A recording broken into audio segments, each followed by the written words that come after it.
Bismillahirrahmanirrahim. Assalamualaikum warahmatullahi wabarakatuh. Bagaimana kabar teman-teman? Semoga semuanya sehat ya.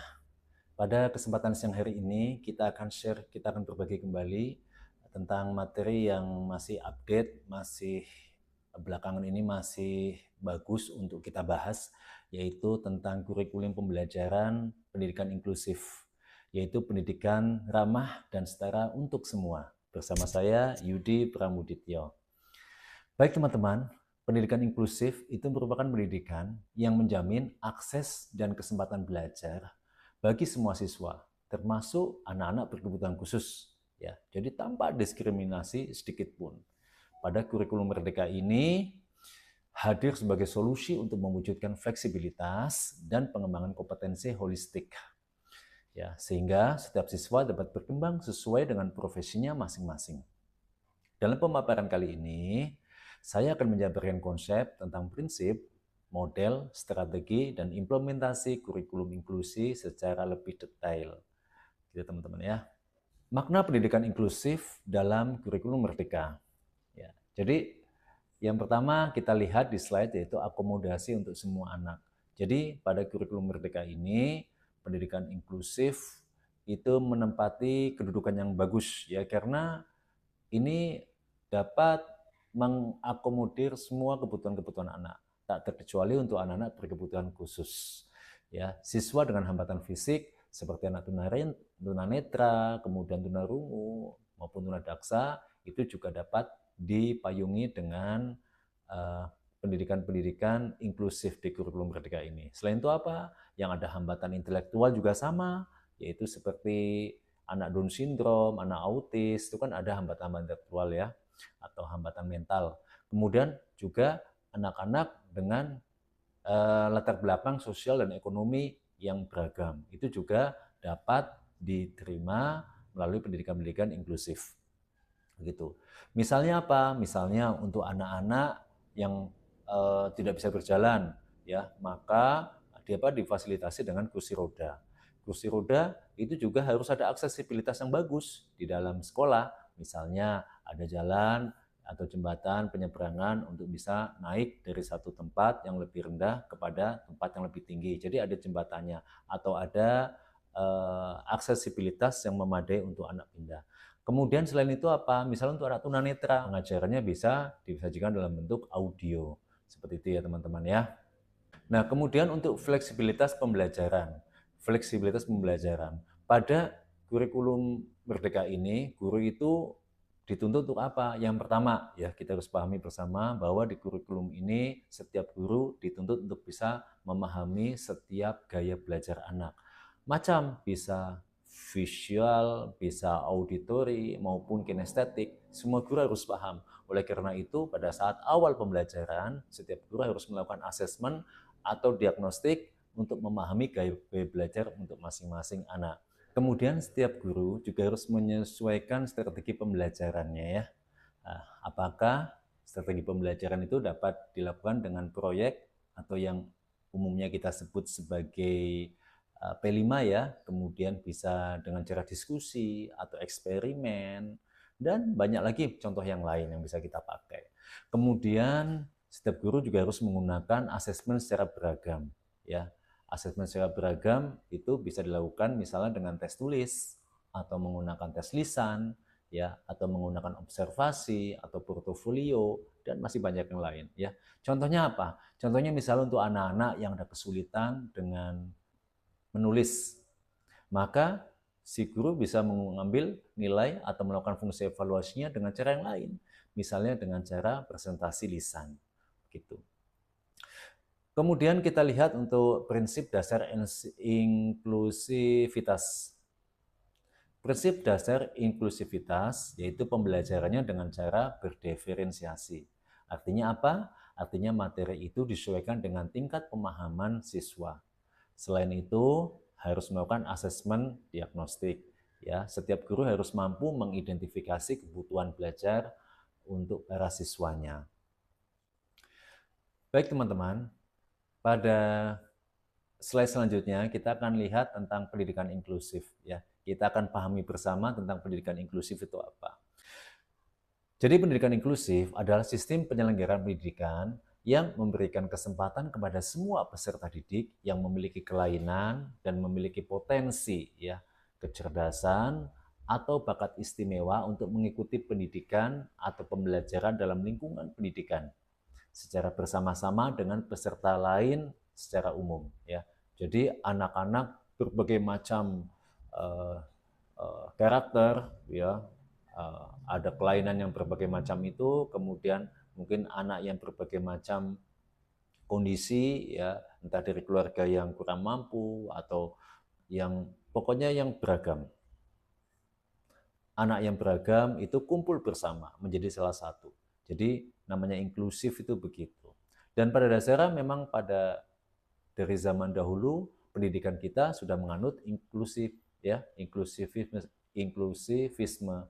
Tapi secara umum memang ditekankan untuk inklusivisme yang belakangan ini adalah anak-anak yang berkebutuhan khusus, maka dilibatkan pembelajarannya bersama dengan anak-anak yang normal, yang tidak memiliki hambatan dalam tumbuh kembangnya. Kemudian kurikulumnya pada pendidikan inklusif ini ada kurikulum akademik dan juga kurikulum kekhususan. Pada kurikulum akademik ini, satuan pendidikan, penyelenggara pendidikan inklusif itu menggunakan kurikulum tingkat satuan pendidikan yang mengakomodasi kebutuhan dan kemampuan peserta didik sesuai dengan kecerdasan, bakat, minat, dan potensinya. Berikutnya adalah kurikulum kekhususan. Kurikulum kekhususan yang saya maksud di sini adalah intervensi khusus berdasarkan kelainan atau kebutuhan khusus setiap peserta didik ya, untuk mengatasi kelainan yang disandangnya atau mengoptimalkan potensi khusus yang perlu dikembangkan. Berikut bentuk layanan kekhususan. Misalnya ya, untuk anak-anak yang tunanetra maka ada baca tulis braille.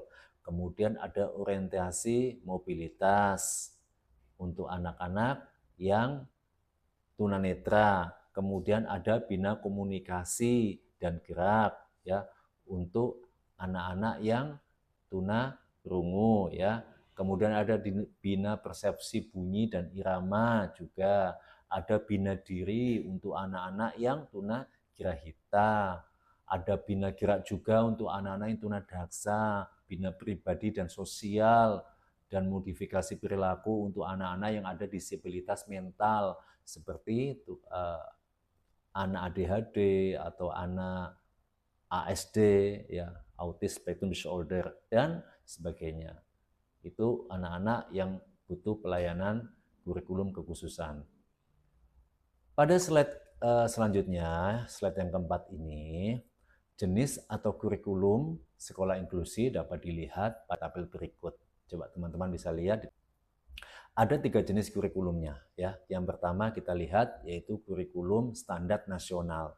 Pada kurikulum standar nasional ini, peserta didiknya adalah peserta didik secara umum ya, dan anak-anak yang juga berkebutuhan khusus, namun yang memiliki potensi kecerdasan rata-rata atau bahkan di atas rata-rata ya. Peserta didik kategori ini nantinya akan menggunakan kurikulum standar nasional ya.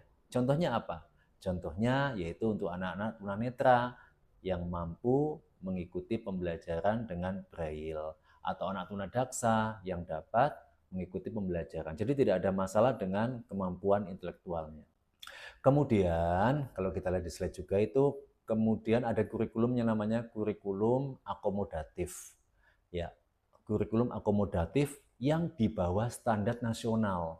Artinya apa? Artinya peserta didiknya adalah peserta didik anak-anak berkebutuhan khusus yang memiliki potensi kecerdasan di bawah rata-rata ya. Jadi contohnya misalnya harus dimodifikasi untuk materinya. Misalnya matematika dasar itu untuk siswa-siswa yang ada diskalkulia. Diskalkulia berarti anak-anak itu ada kesulitan dalam melabel atau mensimbolkan angka-angka ya.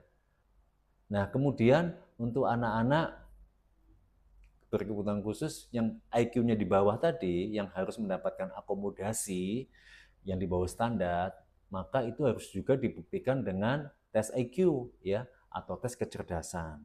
Nah, kalau dalam pengukuran Spearman ya tes IQ untuk anak-anak itu angka IQ-nya itu harus berada di bawah 90 ya. Apabila di atas 90 maka itu kategorinya adalah anak-anak dengan kemampuan yang normal ya, kemampuan kognitif yang normal. Berarti dia harus diikutkan dalam kurikulum standar nasional. Ya, seperti itu. Kemudian yang ketiga adalah untuk peserta didik berkebutuhan khusus, tapi dia memiliki potensi kecerdasan dan bakat yang istimewa. Ya, nanti yang digunakan adalah kurikulum yang akomodatif, yaitu kurikulum yang di atas standar nasional. Kurikulum akomodatif di atas standar nasional. Ya, contohnya apa? Contohnya untuk anak-anak cerdas istimewa atau bakat istimewa, atau kita sebut sebagai CB. Ya, anak yang cerdas istimewa dan bakat istimewa. Ya, itu bisa menggunakan kurikulum akomodatif tapi yang di atas standar nasional ya.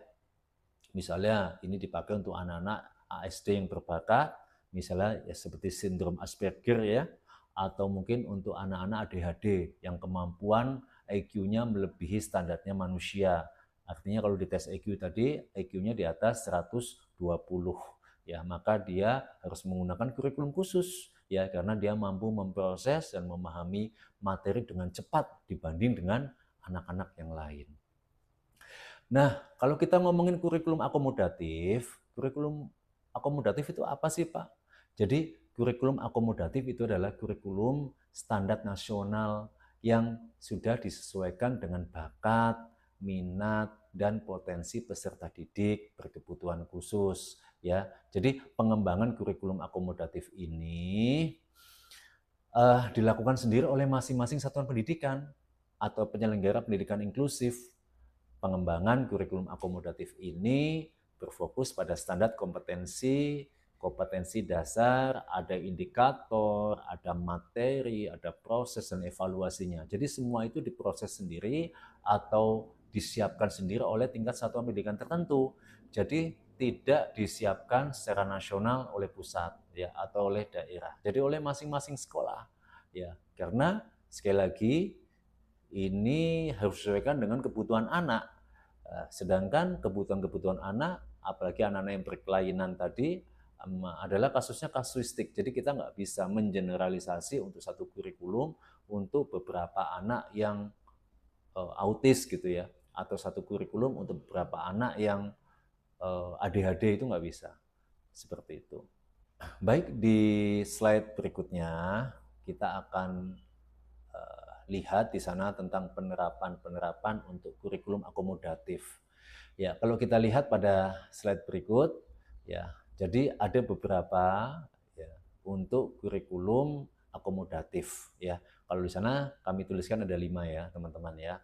Jadi kita bisa lihat secara singkat, yaitu ada model eskalasi, kemudian ada model duplikasi, ada model modifikasi, kemudian ada model substitusi, dan yang terakhir adalah ada model omisi.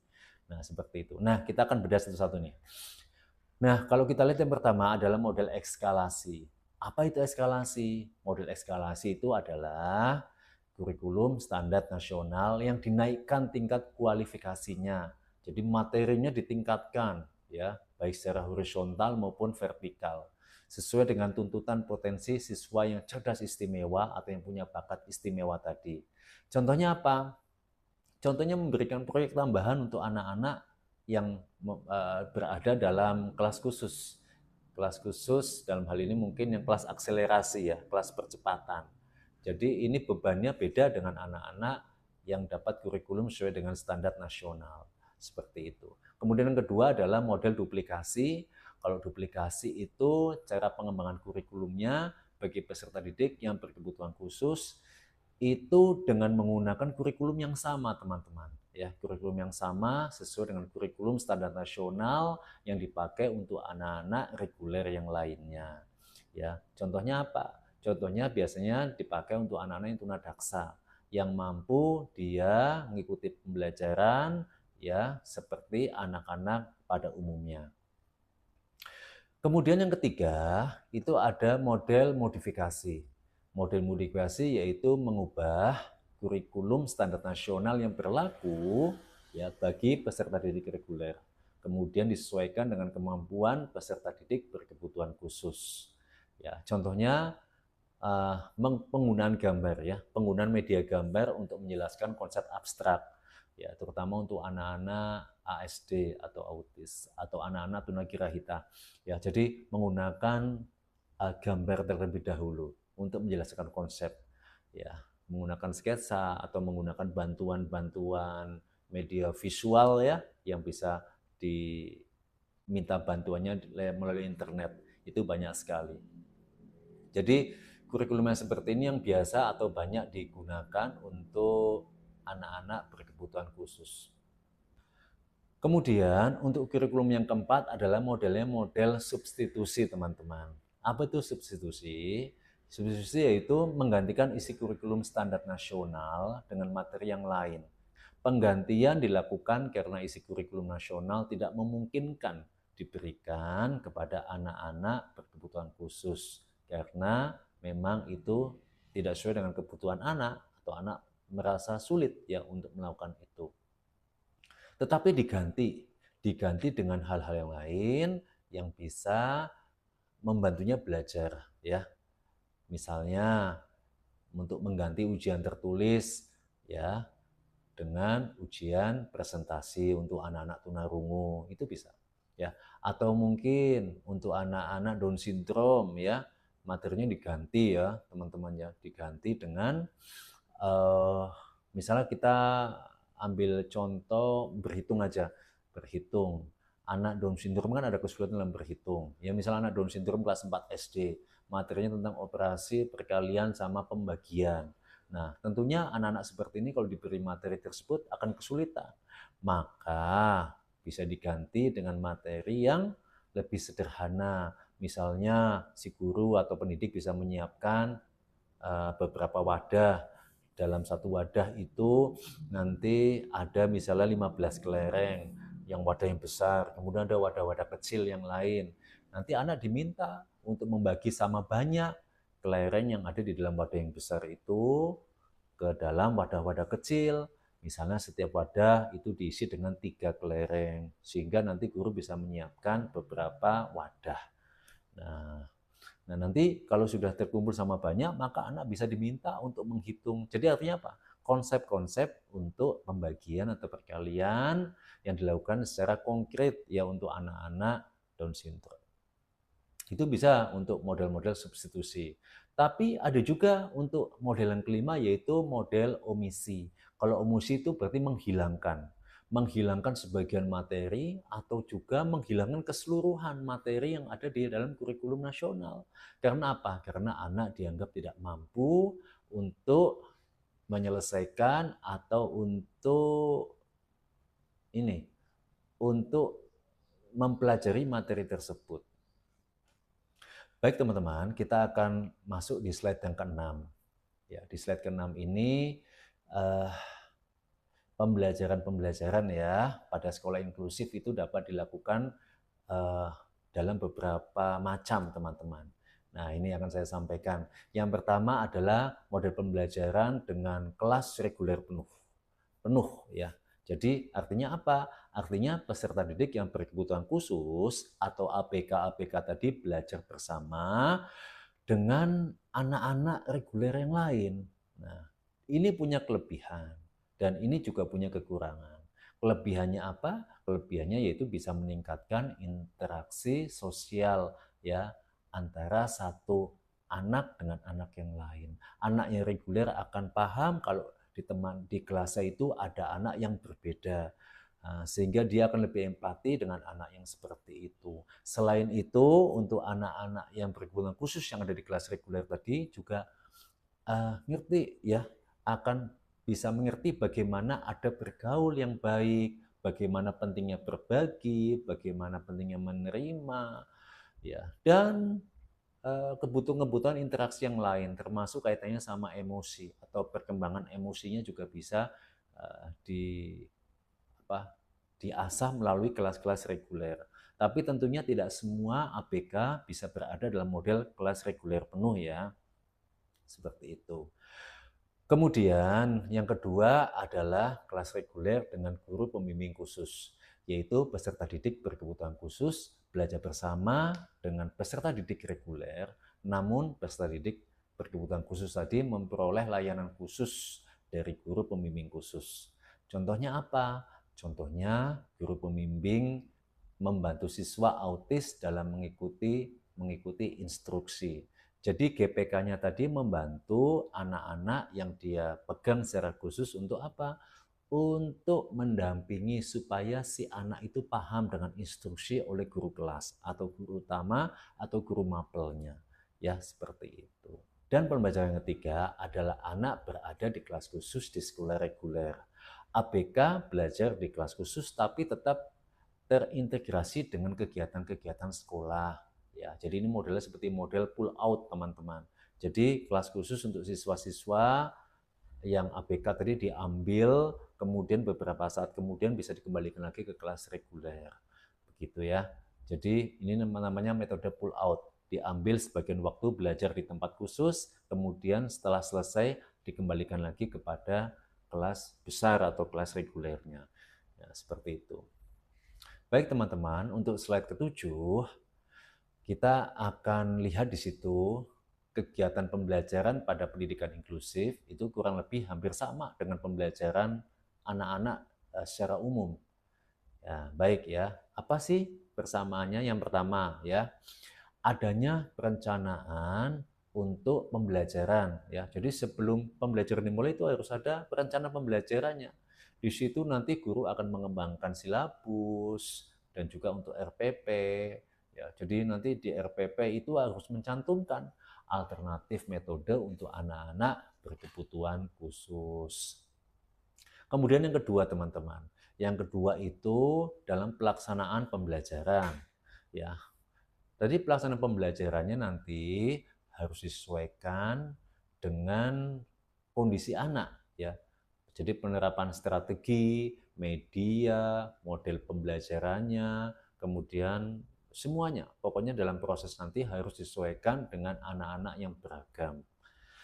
Kemudian yang ketiga itu adalah fungsi evaluasi ya atau fungsi pelaporan ya. Evaluasinya seperti apa? Evaluasinya itu disesuaikan dengan kurikulum yang digunakan.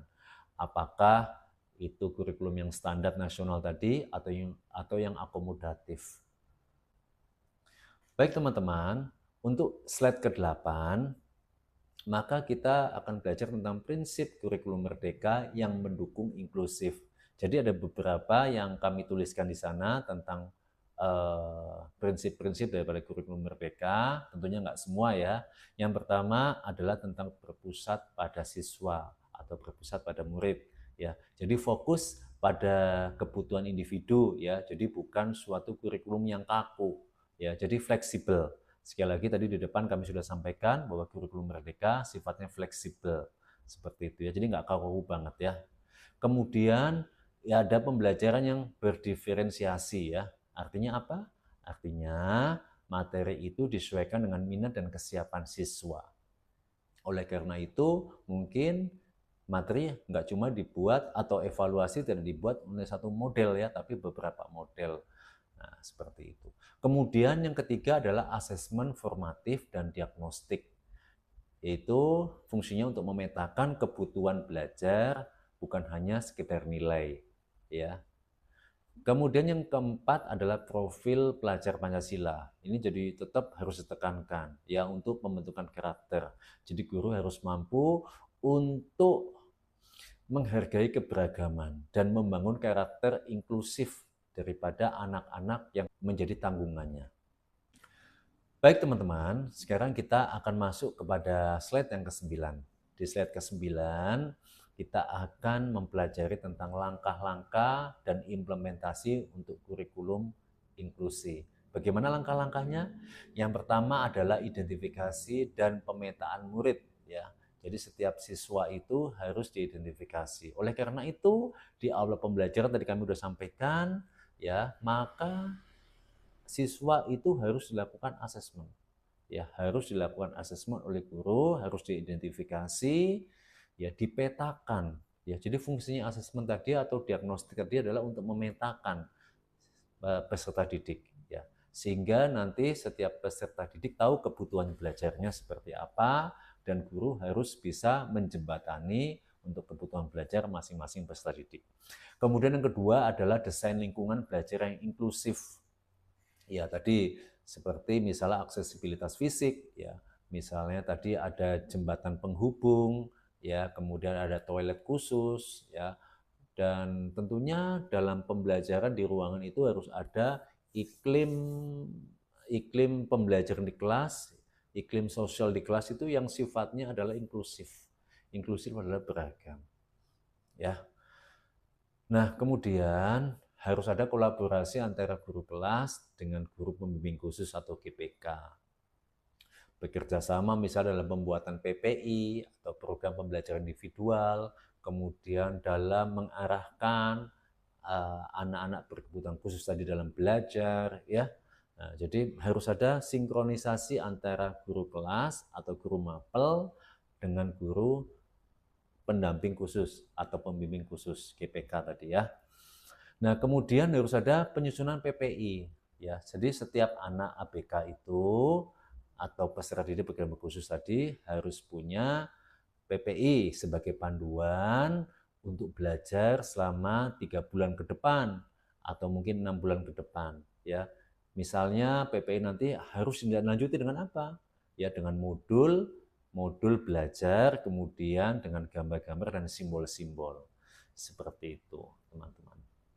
Baik teman-teman, untuk slide yang ke-10, maka kita akan menyampaikan atau sedikit berbagi tentang pendekatan deep learning, ya, yang dihimbau, yang telah disampaikan oleh Menteri kita, ya, Menteri Pendidikan dan Kebudayaan kita, untuk menggunakan pendekatan deep learning dalam pembelajaran inklusif. Apakah bisa? Bisa.